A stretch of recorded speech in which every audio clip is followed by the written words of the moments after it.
Praise the lord. దేవుని నామానికి మహిమ కలుగును గాక. మన రక్షకుడు ప్రభువైన యేసుక్రీస్తు నామంలో మీ అందరికీ నా ప్రత్యేకమైన వందనాలు. అందరూ ఎలా ఉన్నారు? బాగున్నారా? మిమ్మల్ని అందరినీ కూడా అనుదిన మన్నా అనేటువంటి యొక్క ఆధ్యాత్మిక కార్యక్రమముకు ప్రేమతో ఆహ్వానిస్తున్నాను. అనుదినము దేవుని యొక్క వాక్యము చేత మీరెంతగానో బలపరచబడుతున్నారని నేను నమ్ముచున్నాను. నేటి ధ్యానాంశము ద్వితీయోపదేశకాండము 2వ అధ్యాయము 7వ వచనము. నీ దేవుడైన యెహోవా నీకు తోడయున్నాడు, నీకేమియూ తక్కువ కాదు. చూడండి, చక్కటి మాట ఈ రోజున దేవుడు మనతో మాట్లాడుతున్నాడు. నీ దేవుడైన యెహోవా నీకు తోడుగా ఉన్నాడు, నీకేమియూ కూడా తక్కువ కాదు. నేను నీకు తోడుగా ఉండగా, నేను నీకు ఆశ్రయంగా ఉండగా, నేను నీకు ఒక నీడగా ఉండగా, నీకే విషయంలో కూడా తక్కువ అనేది కనబడదు అని చెప్పి ఈ రోజున మనకి దేవుడు మాట్లాడుతున్నాడు. పిల్లారా, కొన్ని సందర్భాలలో కొన్ని విషయాల్లో మనకు తక్కువ చేయబడుతూ ఉంటాయేమో.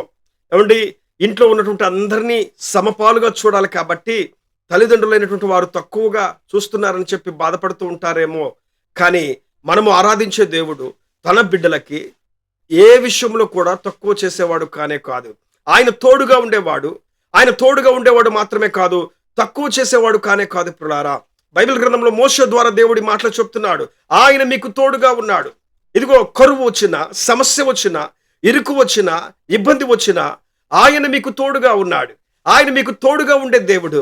ఆయన మీకు తోడుగా ఉంటుండే మీకు ఏ విషయంలో కూడా తక్కువ కాదు అని చెప్పనంటున్నాడు. ఒక రోజున ఇశ్రాయేలు ప్రజలు అరణ్యమునకు ప్రయాణమై వెళ్తూ ఉన్నారు. వారు మార్గ మధ్యలో ఆహారము వారికి చాలా ఇబ్బందిగా ఉంది. ఏం చేయాలో అర్థం కావట్లేదు. తినటానికి తిండి అయిపోయిందని చెప్పారని చాలా బాధపడుతూ మోషేను సనుగుతూ ఉంటే, మోషే దేవునికి మొరపెట్టగా అరుణోదయమునే వారు లేచి డేరాల్లో నుంచి బయటకు వచ్చినప్పుడు వారికి తెల్లటి కొత్తిమీర గింజల లాంటి మన్నా అక్కడ వారికి ఇంటి ముందు, వారి యొక్క గుడారాల ముందు కనబడింది.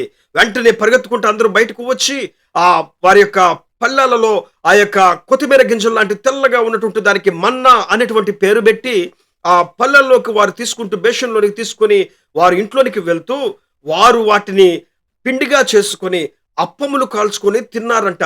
అక్కడ ఒక మాట ఉంది, ఏంటో తెలుసా? తక్కువగా కూర్చుకున్న వారికి తక్కువ కాలేదు, ఎక్కువగా కూర్చుకున్న వారికి ఎక్కువ కాలేదు.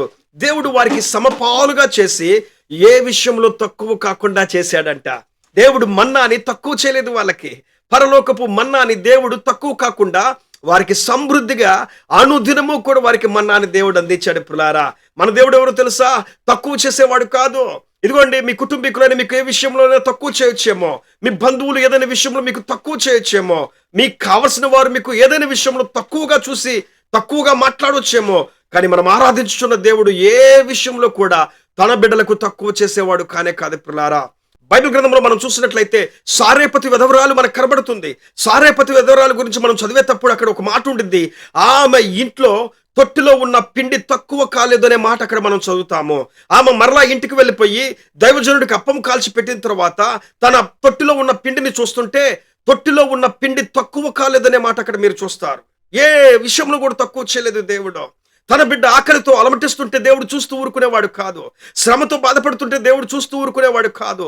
ఇబ్బందులు వచ్చినప్పుడు, కరువు వచ్చినప్పుడు దేవుడు వారిని చూసి అటుగా పోయేవాడు కాదు. ఆమె ఇల్లి చూడగా తక్కువ కాలేదు తొట్టులో ఉన్న పిండి. ఈ రోజున నువ్వెందుకు తక్కువ చేయబడుతున్నావు బాధపడుతున్నావు? ఈ రోజు నువ్వెందుకు ఏమీ లేదని చెప్పి కృంగిపోతున్నావు? నీకు సమయం వచ్చినప్పుడు, నీ జీవితంలో ఆయన సమయం వచ్చినప్పుడు తప్పకుండా దేవుడు నీకు అన్ని విషయంలో కూడా అద్భుతమైన కార్యాలతో నింపి నడిపించేటువంటి దేవుడు. పిల్లారా, ఆయన తక్కువ చేసేవాడు కానే కాదు. ఆయన మన జీవితాలను తక్కువగా చూసేటువంటి వాడు కాదు. ఆయనకి మనము విలువైనటువంటి ప్రజలము. అందుకే ఆయన బైబిల్ అంటారు, మీరు నాకు సొత్తైన ప్రజలు, విలువ పెట్టి మీరు కొనబడిన వారు అని చెప్పనంటున్నారు. మనం తక్కువ వారము కానే కాదు. మనుషుల దృష్టిలో తక్కువ వారం కావచ్చేమో, బంధువుల విషయంలో తక్కువ వారం కావచ్చేమో, ఏమంటే కుటుంబీకుల విషయంలో తక్కువ చేయబడుతున్నట్టు వారిగా ఉన్నామేమో. కానీ దేవుని దృష్టిలో మనము చాలా విలువైన వాళ్ళము. ఈ విలువైనటువంటి వాళ్ళకి ఆయన ఏ విషయంలో కూడా తక్కువ చెయ్యడు. దేవుడి రోజున నీకు, నీ కుటుంబానికి సర్వ సమృద్ధినిచ్చి ప్రతి విషయంలో కూడా ఆయన ఎక్కువగా నిన్ను చేసి ఉన్నతమైన స్థానంలో నిన్ను నిలబెట్టును గాక. ప్రేమ కలిగిన తండ్రి, గొప్ప దేవుడు యేసయ్య, ఈ వాక్యంను ఎంతమంది అయితే విని ఉన్నారో, చదివి ఉన్నారో, వారి జీవితంలో అద్భుతమైన కార్యాలు చేసి, అయా నువ్వు మాకు తోడుగా ఉండగా ఏ విషయంలో మాకు తక్కువ చేయబడదో.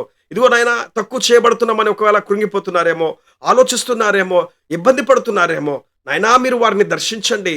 నీ పిల్లలు ఎక్కడ కూడా తలదించుకోకుండా తలెత్తుకునే వారినిగా మీరు చేయండి. అన్ని విషయాల్లో కూడా నాయన మీరు ఘనముగా ఎంచండి. పడిపోతున్నాము, కృంగిపోతున్నాము, పడిపోతున్నాము అని చెప్పి అనుకుంటున్న టైంలోనే మీరు పైకి లేవనెత్తగలిగిన దేవుడవు, మూలకు తలరాయిగా చేసి నిలబెట్టగలిగిన దేవుడవు నాయన.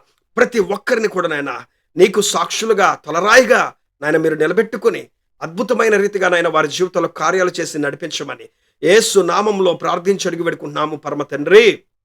ఆమేన్. ఆమేన్. అందరికీ వందనాలు. మరలా దేవుడి చిత్తమైతే రేపు కలుద్దాం. అప్పటి వరకు దేవుడు మీకు, మీ కుటుంబానికి తోడుగా ఉండి నడిపించును గాక. ఆమేన్. Praise the lord.